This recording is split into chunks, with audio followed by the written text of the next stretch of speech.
Aminado si Maricar, nagwapo ang bagong asawa ng kanyang ina na si Fred. Ngunit may galit siya sa kanyang ina dahil tila napakabilis nitong iniwan ng kanyang ama. Hirap si Maricar na titigan si Fred, lalo na't halos 5 taon lamang ang agwat ng kanilang edad. Isang gabi, kalalabas pa lamang ni Fred mula sa banyo nang masulyapan ni Maricar ang matipuno nitong katawan.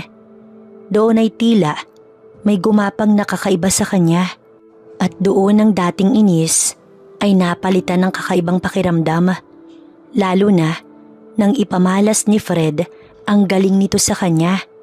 Mula noon, palihim na silang nagkikita ni Fred tuwing pagod at mahimbing nang natutulog ang kanyang ina. Matapos mag-impake ng kanyang mga gamit, tuluyan ng nilisan ni Maricar ang poder ng kanyang ama. Mabigat man sa kanyang dibdib, alam niyang iyon ang tanging paraan upang makalayo sa gulong araw-araw niyang kinakaharap.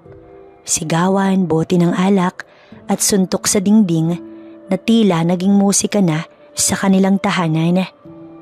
Ayaw ni Maricar lumisan, ngunit pakiramdam niya tila ba mas masisiraan siya ng bait kung magtatagal pa siya sa bahay, at iyon rin ang rason kung bakit tila nag-asawa muli ang kanyang ina. Habang nakasakay sa bus patungo sa tahanang yun, hawak-hawak ni Maricar ang maliit niyang bag. Kasya roon ang ilang damit, ilang alaala, at ang sugat na iniwan ng isang tahanang nawala.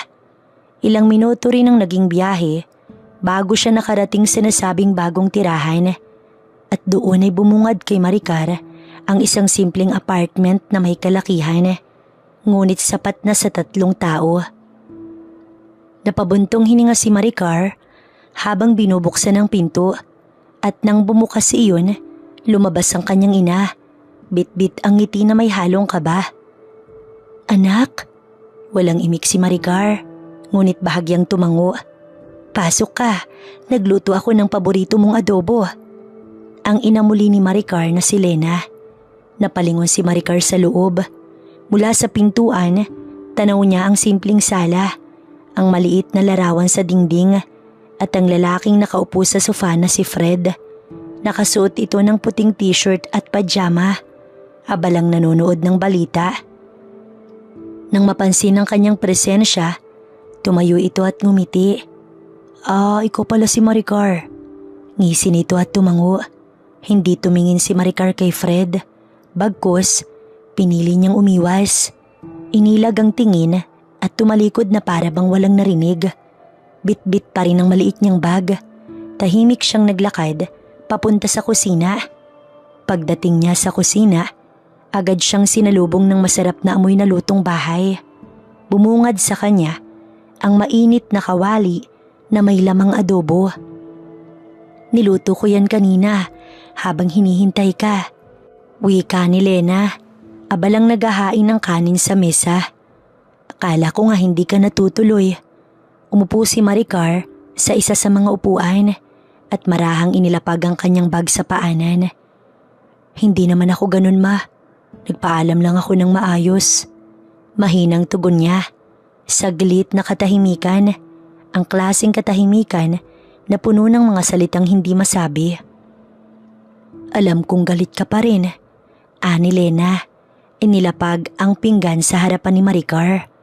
Hindi sumagot si Maricar. Imbis na makipagtalo, pinili niyang kumuha ng kanin at adobo kahit wala siyang gana. Sinubo niya ang kutsara at halos mapapikit si Maricar. Ganoon pa rin ang timpla. Matagal man silang hindi nagkita, hindi pa rin nagbago ang lasa ng luto ng kanyang ina. Ilang saglit pa, narinig ni Maricar ang mga yapak ni Fred na papalapit sa kusina. Tahimik itong tumabi sa ina ni Maricar at nagsali ng tubig sa bawat baso. Para bang bahagi na siya ng tahanan, bagay na lalong nagpalamig sa pakiramdam ni Maricar. "Kain na, mahal," wika ni Lena, sabay ngiti sa asawa. Hindi alam ni Maricar kung maaasiwa siya, kaya't mabilis niyang isinubo ang pagkain at doon ay tumayo upang tunguhin ang silid na sinabi ng kanyang ina. Hindi rin niya matagalan ang bawat titig ni Fred sa kanya. "San ka pupunta, nak?" tanong ni Lena. Nag-aalalang tinanaw ang anak. "Sa kwarto, pagod po ako." Tipid na sagot ni Maricar, tsaka kinuha ang bitbit niyang bag. Itinuro ni Lena ang isang pintuan sa gilid ng sala. "Diyan ang kwarto mo, nilinis ko na yan kanina." Hindi na lumingon si Maricar. Tahimik na tinungo ang silid na yun. Marahang isinara ang pinto at doon lang siya nakahinga ng maluwag. Ilang saglit siyang tulala at pilit na pinoproseso ang lahat. Ngunit nang makaramdam ng uhaw sa matagal na pagkatulala, nagpa siyang lumabas muli. Ngunit ang tahimik na pagbaba ni Maricar sa hagdan ay mapapalitan ng gulat nang makita niya ang kanyang ina at ang bata nitong asawa. Ang ina niya ay abala sa paghuhugas ng pinggan. Walang kamalay-malay. Ngunit ang mas pumukaw sa atensyon ni Maricar ay ang lalaking nakatayo sa likod nito, si Fred. Nasa likod ito ng kanyang ina. Masyadong malapit. Sa lapag ay natanaw niya ang pajama nito. Tila basta na lamang nalaglag. Hawak ni Fred ang bewang ng kanyang ina. May lambing ang bawat galaw. May init ang bawat haplos. Hindi ito basta yakap o isang halik. Bago pa mapagtanto ni Maricar ang ginagawa, kita niya ang paglingon ni Fred sa kanya. At bago pa makagalaw si Maricar, bago pa niya maialis ang sarili sa kinatatayuan, lumingon si Fred. Nagtagpo ang kanilang mga mata at ngumisi ito. Isang ngiting hindi inosente. Isang ngiting parang nagsasabing alam nitong nandoon siya. Napakapit si Maricar sa gilid ng dingding. Waring pinanghihinaan ng tuhod. Hindi siya makagalaw. Hindi siya makahinga. Ang kanyang ina naman ay nanatiling nakatalikod. Patuloy na abala sa paghuhugas ng pinggan. Ngunit hindi na matapos-tapos. Marahil ay hindi na rin talaga para sa pinggan ang bawat kilos nito. Sa bawat ginagawa ni Fred, tila ba mas lalong tumitindi ang damdaming pilit itinatanggi ni Maricar. Tumakbo si Maricar nang makabawi. Agad siyang nagkulong sa kwarto at pilit na pinapadalaw sa sarili ang antok. Ngunit bigo siya dahil tila ba naglalaro sa kanyang isip ang nakitang eksena ng kanyang ina at asawa. "Maricar, anak, gising na." Ang ina ni Maricar kinaumagahan. "Nandiyan na po," sagot ni Maricar at huminga ng malalim.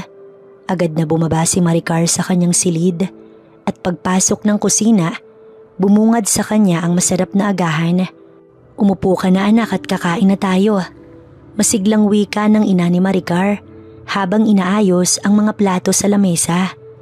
Agad naman na nakaramdam ng gutom si Maricar. Kaya naman agad siyang kumuha ng kutsara at tinidor upang tusukin ang itlog sa hapag. Ngunit bago pa man niya maisubo ang unang kagat, biglang bumukas ang pinto ng maliit na banyo malapit sa kusina at doon lumabas si Fred, nakakaligo lamang. Basa pa ang buhok at tanging puting tuwalya lang ang nakapulupot sa bewang. Tumutulo pa ang tubig mula sa dibdib pababa sa tiyan. Ang matitigas nitong dibdib at ang maskuladong braso, yun lahat ang bumungad sa agahan ni Maricar. Napakagatlabi si Maricar, hindi sa panunukso, kundi sa pagpipigil ng sarili. Pilit niyang ibinalik ang tingin sa pagkain, ngunit hindi niya mapigilan ang panakaw na sulyap. "Fred, ano ba naman yan? Nandito ng anak ko." Saway ni Lena habang natatawa. "Sorry mahal, hindi ko alam na bumaba na siya," sagot ni Fred sabay kindat kay Lena. Ngunit hindi yun ang unang tumama kay Maricar. Dahil bago pa man ito tumingin sa ina niya, muling lumipad ang tingin ni Fred sa kanya. Isang mabilis, ngunit malinaw na sulyap, kasunod ang bahagyang ngisi. "Kain na anak, si Fred talaga?" Ang ina ni Maricar at napailing. "Nay, bukas po maghahanap ako ng trabaho." Pagbabago ni Maricar sa usapan. "Hay naku Icar." Bumuntong hininga ang ina niya.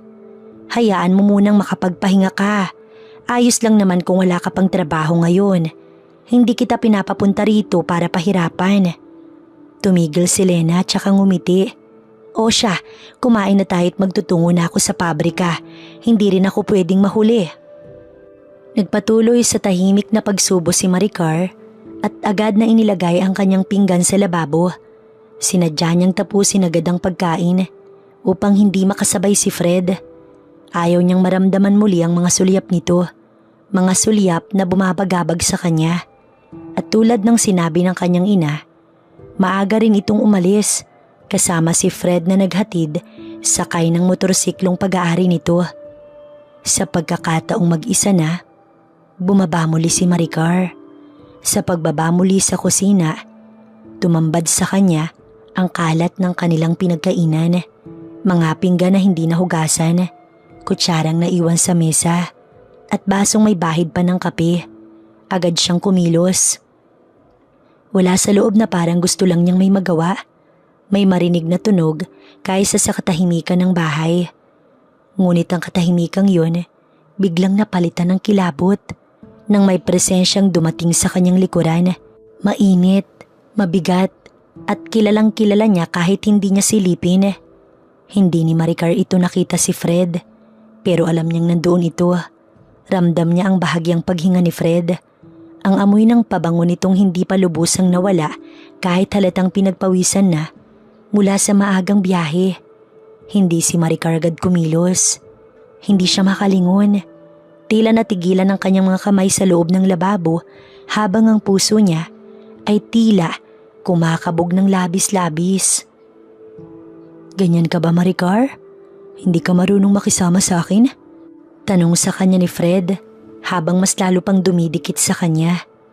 Hindi alam ni Maricar, ngunit tila ba imbis na tanggihan, ay tila ba mas lalo lamang niya nagustuhan nang maramdaman ang napaka-gifted na bagay na iyon sa kanya. Pumikit siya ng mariin at napakagat ng labi. Maricar, hindi mo kailangan magpanggap. Tawag ni Fred na halos bulong. Napapikit si Maricar. Hindi niya alam kung anong mas nakakakilabot, ang lakas ng tibok ng puso niya o ang katotohanang ayaw niyang umiwas. Hindi mo dapat ginaganyan ang sarili mo. Hindi mo kasalanan kung may nararamdaman ka. Dagdag ni Fred na mas lalong lumapit. Doon na tuluyang nalunod si Maricar. Agad siyang hinawakan ni Fred sa bewang at pinaharap sa harap nito. At doon ay sa isang iglap, dumampi ang labi nitong mapangahas na gumalaw sa kanyang labi. Pero bago pa man mawala sa ulirat si Maricar, parang binuhusan siya ng malamig na tubig. Naputol ang sandaling yun nang marinig nila ang sunod-sunod na katok sa pintuan. Kapwa sila napatigil. Si Fred ay agad na umatras. Ang kaninang mapangahas na titig, napalitan ng kaba at pagkaalerto. Si Maricar naman, hindi pa rin makagalaw. Hawak pa rin niya ang gilid ng lababo at pilit nilalabanan ang pag-ikot ng kanyang mundo sa nangyari. May tao, bulong ni Fred at mabilis na inayos ang sarili. Si Maricar ay namutla. Wala siyang masabi. Halos hindi siya makahinga sa kaba.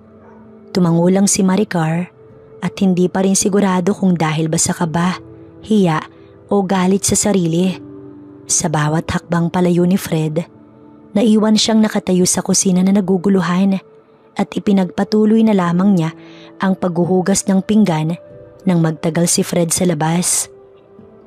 Tulala si Maricar matapos noon.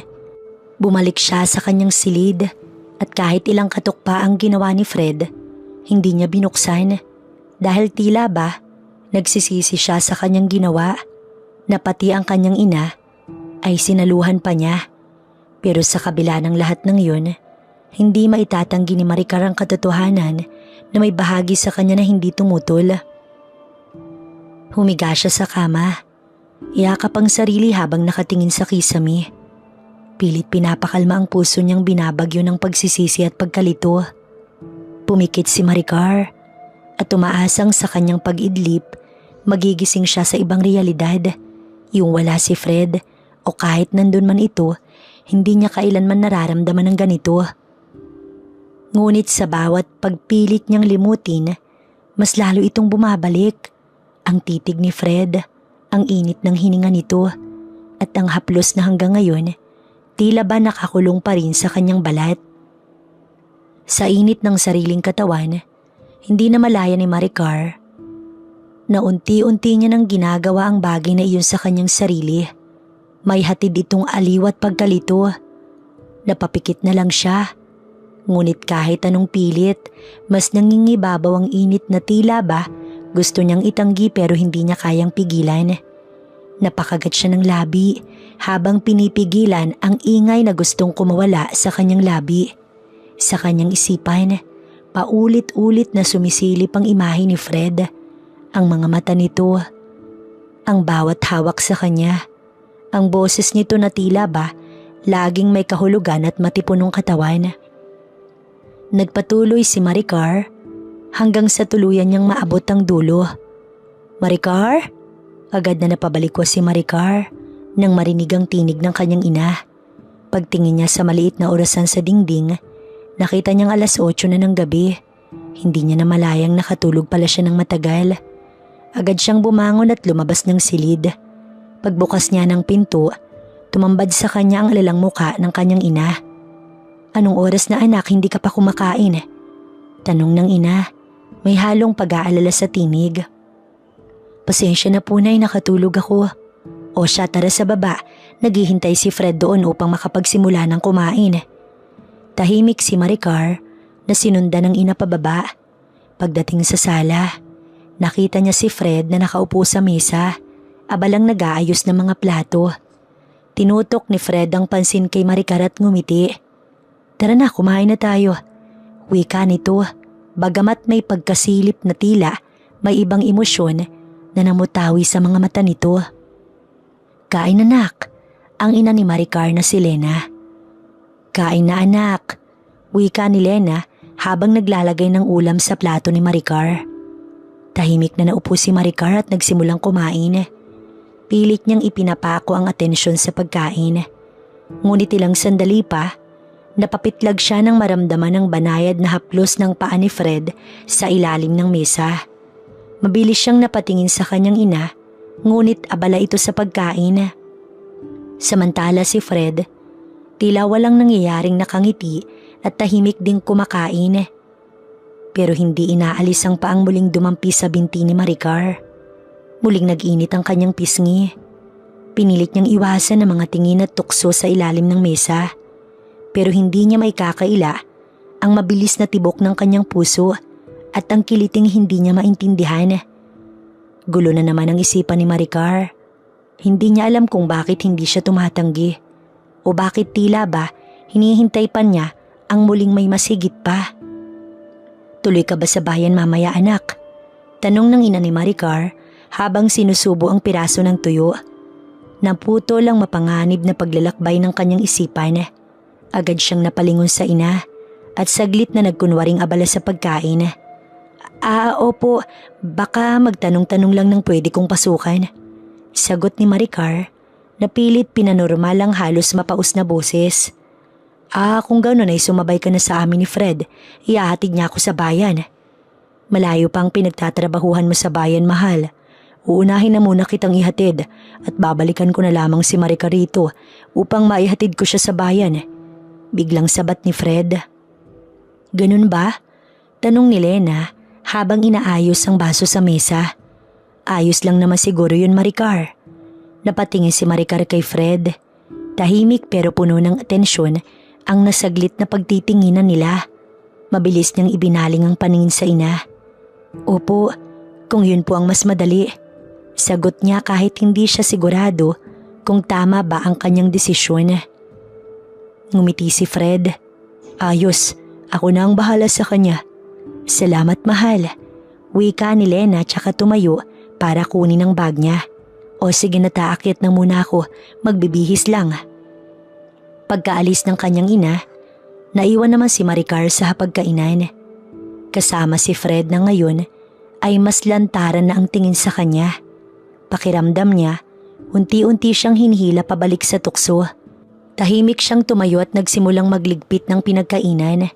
Pilit nilalabanan ang bumubulong sa kanyang isipan, pero sa bawat kilos niya, ramdam niya ang presensya ni Fred sa kanyang likuran. at alam niyang hindi pa tapos ang pagsubok niya. Hintayin mo ko rito, Maricar. Sabik na sabik ako sa'yo. Buong gabi kitang iniisip. Bulong ni Fred.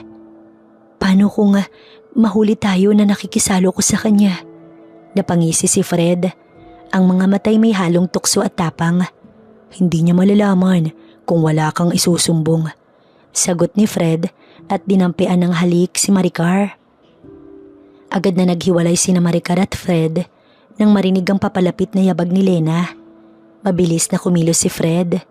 Tinapik si Maricar sa balikat at agad na lumabas ng kusina. Si Maricar naman, nanatiling nakatalikod, pinipilit itago ang mabilis na pintig ng kanyang dibdib. Fred, tara na, maliliit na ako. Ani Lena, kaswalang tinig, walang kamalay-malay sa tensyon sa loob ng bahay. Oo mahal, tara na. Sagot ni Fred na animoy walang nangyari tsaka iniwas ang tingin kay Maricar. Pagkabukas ng pinto at paglabas ng motor, tsaka huminga ng malalim si Maricar. Ngunit sa puso niya ay puno ng sabik.